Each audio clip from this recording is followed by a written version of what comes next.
छोटे हो या बड़े, किसी को भी पूछे कि बाहर से क्या ऑर्डर करें, सब एक ही बात कहते हैं कि पिज़्ज़ा खाना है, पिज़्ज़ा ऑर्डर कर दो। बच्चों की तो पिज़्ज़ा के अंदर जान बसी होती है। Hello friends, welcome back to Neha kitchen expert. आज हम परफेक्ट पिज़्ज़ा घर पर ही बनाते हैं, जो कि बहुत क्रिस्पी बनेगा, चीज़ी बनेगा और बहुत ज़्यादा टेस्टी बनेगा। और सबसे बड़ी बात, हम इसे ओवन में नहीं बनाएंगे और ना ही हम इसे ईस्ट से बनाएंगे। आज हम बिना ओवन के, बिना ईस्ट के ये पिज़्ज़ा घर पर ही बनाकर तैयार करेंगे और हम पिज़्ज़ा का बेस भी घर पर बनाएंगे, क्योंकि ज़रूरी नहीं है ना कि सबके आस-पास में पिज़्ज़ा का बेस मिलता हो, तो इस वजह से वो पिज़्ज़ा नहीं बना पाते हैं। तो आज हम आपको एक ऐसी टेक्निक बताएँगे जिससे कि आप घर के इंग्रीडिएंट से ही ये पिज़्ज़ा का बेस बनाकर तैयार कर लेंगे और इसके लिए हमें किसी ओवन की ज़रूरत भी नहीं पड़ेगी। आप देख पा रहे हैं कि हम ये कितना बढ़िया पिज़्ज़ा का बेस बनाकर तैयार कर रहे हैं। और सबसे ज़रूरी बात कि इसे बनाने में बिल्कुल भी मेहनत नहीं लगती है। आप घर पर बैठे आसानी से ये टेस्टी पिज़्ज़ा खा सकते हैं। जब मैंने इसे बनाया तो ये इतना आसानी से बन गया और इतना टेस्टी बना कि मेरे हस्बैंड और मेरे बच्चों को इतना पसंद आया है कि वो दोबारा से इसे बनाने के लिए कह रहे हैं। और इसे बनाने में बिल्कुल भी मेहनत नहीं लगी। बहुत कम समय में और बहुत कम मेहनत में ये पिज़्ज़ा घर पर बनकर तैयार हो गया और कोई कह नहीं पा रहा है ना घर पर बनाया, लग रहा है ना एकदम मार्केट जैसा। तो फ्रेंड्स, आप इस तरह का ये यम्मी टेस्टी पिज़्ज़ा बिना ईस्ट के और बिना ओवन के बनाकर तैयार कर सकते हैं। और इसका पिज़्ज़ा बेस भी आज हम आपको घर पर बनाना सिखाएंगे और ये बहुत ज़्यादा चीज़ें बनकर तैयार होगा। तो चलिए देर किस बात की, बनाना स्टार्ट करते हैं। पिज़्ज़ा बनाने के लिए हमने ये 500 ग्राम मैदा लिया। आप 500 ग्राम मैदे के अंदर 7 बेस पिज़्ज़ा के आसानी से बना सकते हैं। इसके अंदर हमने आधा चम्मच नमक, आधा चम्मच चीनी और 1 चम्मच हमने इसके अंदर बेकिंग सोडा डाला। इन सभी को हमने अच्छे से मिक्स कर दिया। अब हम इसके अंदर थोड़ा-सा ये दही डालेंगे। मैंने दही को पहले से ही फेंट कर और उसे छान कर तैयार कर रखा था। अगर आपके पास खट्टी लस्सी है, दही नहीं है या दही खट्टा है, तो उससे अगर आप ये डो लगाकर तैयार करेंगे तो आपका पिज़्ज़ा का डो बहुत अच्छा बनेगा। खट्टे दही से इसके अंदर बहुत अच्छा स्पंज आता है। तो अब हम इसके ऊपर ये आटा लगाकर तैयार कर लेते हैं और ऑयल लगाते हैं और इस तरीके से इसे हथेली की सहायता से मसलते हैं। आप जितना इसे हथेली की सहायता से इस तरीके से मसलेंगे, उतना ही आपका ये पिज़्ज़ा का बेस परफेक्ट बनकर तैयार होगा।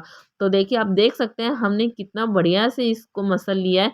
जितना आप इस पर ज़ोर लगा सकते हैं, जितना आपको मन कर रहा है ना अगर किसी को मारने का, किसी को पीटने का, तो वो गुस्सा इस पर निकाल लीजिए।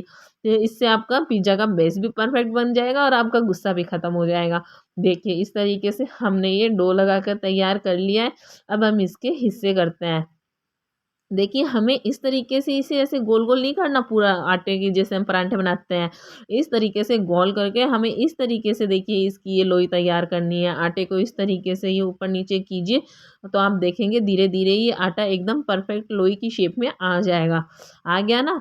अब हम इसके ऊपर थोड़ा-सा मैदा लगाते हैं और इसे हम बेलते हैं। देखिए, पहले हम थोड़ा-सा इसे इस तरीके से बेल लेंगे। अगर आप नहीं बेल सकते हैं तो आप डायरेक्ट आटा लगाकर और इसे बेल लीजिए। ये देखिए, आप एक बार इस तरीके से पिज़्ज़ा बेस बनाइए, आपका पिज़्ज़ा बेस बहुत बढ़िया बनेगा और आपने देखा कि इसके अंदर हमने बिल्कुल भी यीस्ट का यूज़ नहीं किया है और इस बेस के अंदर हमने आटा लगाते समय वही इंग्रीडिएंट्स यूज़ किए हैं जो अवेलेबल होते हैं हमारे घर में नॉर्मली। तो इस तरीके से बेलने के बाद हम एक फ़ॉग लेते हैं और इस तरीके से हम इस पे ये निशान कर देते हैं, ताकि हमारा बेस ये परफेक्ट बनकर तैयार हो। और देखिए, हम इसे बिना ओवन के बनाएंगे, आप इसे आसानी से कढ़ाई के अंदर बना सकते हैं।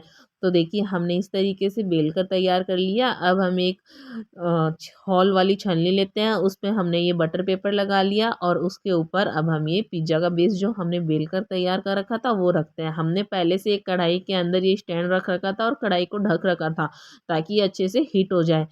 और इसके अंदर हम ये प्लेट रख देते हैं और इसे ढक देते हैं। इसको सिकने में 4 से 5 मिनट लगते हैं। 4 से 5 मिनट आप देखेंगे कि ये धीरे-धीरे फूल गया है। ये देखिए, फूल गया है ना, बन गया है ना एकदम मार्केट में जैसे पिज़्ज़ा का बेस बनता है उसी तरीके से। तो ये देखिए, हमें आपको ये इसका मोल्ड हटाकर दिखाते हैं। ये देखिए, परफेक्ट एकदम मार्केट जैसा पिज़्ज़ा का बेस घर पर बनकर तैयार हुआ है। तो कितना आसानी से बना लिया, कोई मेहनत भी नहीं लगी इसको बनाने में। तो इस तरीके से हम सारे ये जो हमने डो लगाकर तैयार किया है, उसके हमें पिज़्ज़ा के बेस बनाकर तैयार कर लेते हैं। देखिए, मैं आपको इसे अभी पलट कर भी दिखाती हूँ कि पीछे से भी देखिए ये आसानी से परफेक्ट सिक गया है और जब हम इसका पिज़्ज़ा बनाएँगे तो ये और अच्छे से सिक जाएगा। देख पा रहे हैं कहीं से भी कच्चा नहीं है ये बिल्कुल भी। तो इस तरीके से हम सारे डो के ये पिज़्ज़ा के बेस बनाकर तैयार कर लेते हैं। देखिए हम आपको दूसरा भी दिखा रहे हैं, ये भी अच्छे से फूल गया है और देखिए ये भी एकदम लग रहा है ना मार्केट जैसा। देखिए इस तरीके से आप कढ़ाई के अंदर ये सारे पिज़्ज़ा के बेस बनाकर तैयार कर सकते हैं। तो फ्रेंड्स उम्मीद करती हूँ आपको मेरी ये पिज़्ज़ा बेस की रेसिपी पसंद आई होगी। देखिए एकदम लग रहे हैं ना जैसे मार्केट से लाए हुए हैं उसी तरीके के बेस या आपको लग रहा है। तो देखिए हमने कितनी आसानी से घर पर ये पिज़्ज़ा के बेस बनाकर तैयार कर लिए, ना ही कोई ज़्यादा मेहनत लगी और ना ही ऐसा कोई इंग्रेडिएंट्स है इसके अंदर कि हमारे घर में अवेलेबल ना हो। नमक, चीनी, सोडा और दही तो सबके घर में अवेलेबल होता है। तो इन्हीं इंग्रेडिएंट्स से देखिए हमने ये बेस बनाकर तैयार कर लिया है। देखिए हम आपको इसे भी पलट कर दिखाते हैं। आपको ऐसा नहीं लगेगा कि जो हमने परफेक्ट बनाया वही दिखाया है। हम इसके आपको सारे बेस दिखाते हैं कि कितनी आसानी से देखिए हमने ये सभी बेस बना लिए हैं। ये देखिए। तो चलिए हमने पिज़्ज़ा बेस तो बनाकर तैयार कर लिए हैं पिज़्ज़ा के लिए। तो अब इन्हीं बेस से हम पिज़्ज़ा बनाकर तैयार करते हैं। इसके लिए हम एक बेस लेते हैं, उस पर हम ये पिज़्ज़ा पास्ता सॉस लगाते हैं, थोड़ी-सी मेयोनीज़ लेते हैं और इन दोनों को हम अच्छे से मिक्स करके इस पर लगाते हैं। अगर आपके पास मेयोनीज़ नहीं है तो आप पिज़्ज़ा पास्ता सॉस भी लगा सकते हैं और अगर आपके पास घर में पिज़्ज़ा पास्ता सॉस ना हो तो आप टोमेटो केचप लीजिए, उसके अंदर ऑरिगेनो डालिए और थोड़ी-सी चिली फ्लेक्स डालिए, मिक्स कीजिए, वो आपका पिज़्ज़ा पास्ता सॉस भी बन जाएगा। अब हम मोज़रेला चीज़ लेते हैं और उसे भी हम इस पिज़्ज़ा पर फैला लेते हैं। पिज़्ज़ा के अंदर आप जितना चीज़ डालेंगे उतना ही ज़्यादा पिज़्ज़ा बढ़िया बनता है। अब हमने कुछ वेजिटेबल्स लिए, जो आपके घर में वेजिटेबल्स हो आप वो ले लीजिए, ज़रूरी नहीं है जो मैंने डाली है वही आप डालिए। आप इसके अंदर mushroom, baby corn, capsicum, onion जो आपके पास अवेलेबल हो वो आप इसमें रख लीजिए। तो इस तरीके से हम इस पिज़्ज़ा को गार्निश कर देते हैं प्यारा-सा। देखिए अभी से दिखने में कितना सुंदर लग रहा है, ऊपर से फिर से हम मोज़रेला चीज़ लगा देते हैं। अगर आपके पास चीज़ की स्लाइस हो तो आप डायरेक्ट वो भी लगा सकते हैं। ऊपर से हम थोड़ा-सा ऑरिगेनो लगाते हैं और थोड़ा-सा चिली फ्लेक्स लगाते हैं। तो ये हमारा पिज़्ज़ा तो गार्निश हो गया है, लेकिन चलिए अभी हम इसे बेक करते हैं। अभी तो ये कच्चा ही है। मेरा तो अभी से इसे खाने का मन कर रहा है, अभी से इतना प्यारा लग रहा है ये। तो हम फिर से वही कढ़ाई लेते हैं, उसके अंदर हम स्टैंड रखते हैं, इस तरीके से जाली रखते हैं और ये बटर पेपर रखते हैं और हमने जो पिज़्ज़ा बनाकर तैयार किया ना वो हम इसके अंदर रख देते हैं और इसे हम 7 से 8 मिनट तक लीड लगाकर इसे ढककर इसको सेकेंगे, जिससे कि हमारी ये चीज़ अच्छे से मेल्ट हो जाए। देखिए जब तक हमारी उस पिज़्ज़ा के अंदर चीज़ मेल्ट हो रही है, वो अच्छे से सिक कर तैयार हो रहा है, तब तक हम दूसरा बेस लेते हैं और उससे भी हम इसी तरीके से डेकोरेट कर लेते हैं, जिस हिसाब से हमें उसे डेकोरेट करना है। इस पर भी हम पिज़्ज़ा पास्ता सॉस लगाते हैं, मोज़रेला चीज़ लगाते हैं और वेजिटेबल्स लगाते हैं।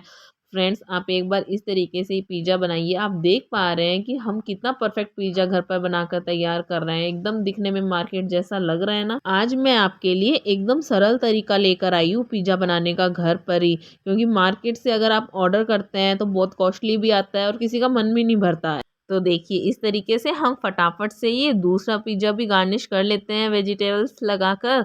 तो फ्रेंड्स उम्मीद करती हूँ आपको मेरी ये पिज़्ज़ा की रेसिपी पसंद आई होगी। अगर आपको मेरी ये पिज़्ज़ा की रेसिपी पसंद आती है तो मेरी रेसिपी को आप आगे से आगे लाइक शेयर फॉलो ज़रूर कीजिएगा और इसके ऊपर भी देखिए हम ऑरिगेनो और ये चिली फ्लेक्स लगा देते हैं।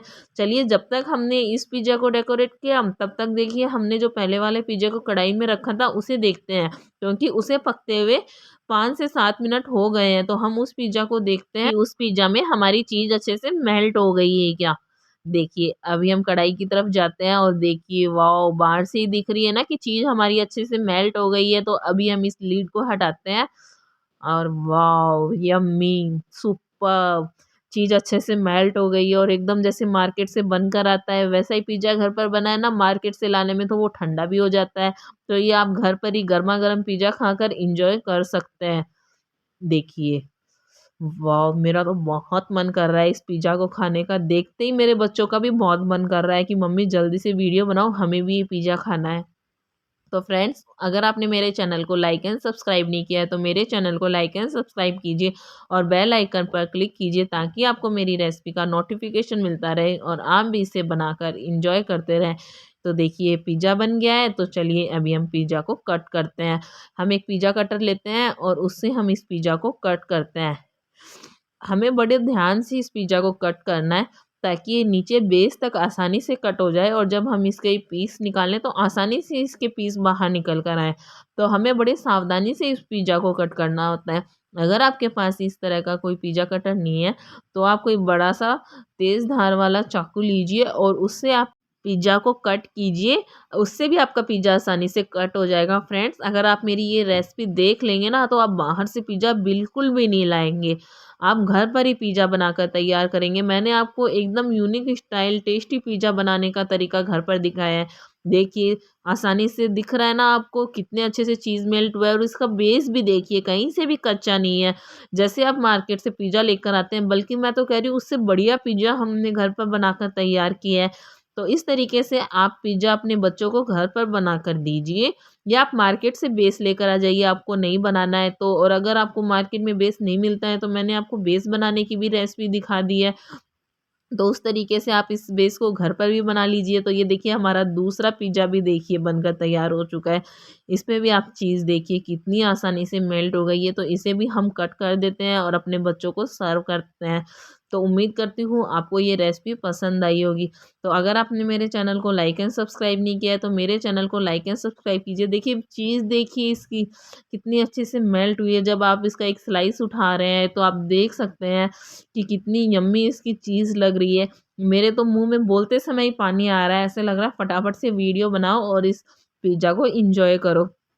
तो अगर आपने मेरे चैनल को लाइक एंड सब्सक्राइब नहीं किया है तो मेरे चैनल को लाइक एंड सब्सक्राइब कीजिए और बेल आइकन पर क्लिक कीजिए ताकि आपको मेरी रेसिपी का नोटिफिकेशन मिलता रहे और आप भी ऐसी यम्मी यम्मी रेसिपी बनाकर अपने बच्चों को भी खिलाइए और अपने फैमिली मेम्बर्स को भी खिलाइए और खुद भी खाइए। ये आपको बहुत ज़्यादा पसंद आएगी।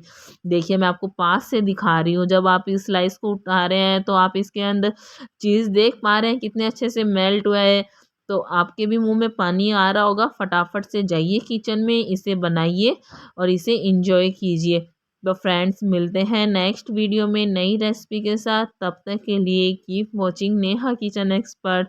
आप इसे किसी भी तरीके से सर्व कीजिए। तो ये हमारा यम्मी चीज़ी पिज़्ज़ा घर पर ही बनकर तैयार हो चुका है, जिसे हमने बहुत ही आसान तरीके से बनाना आपको सिखाया है। तो फटाफट से आप भी इसे बनाइए और मुझे कमेंट करके बताइए कि आपका भी ये चीज़ी पिज़्ज़ा कैसा बनकर तैयार हुआ है।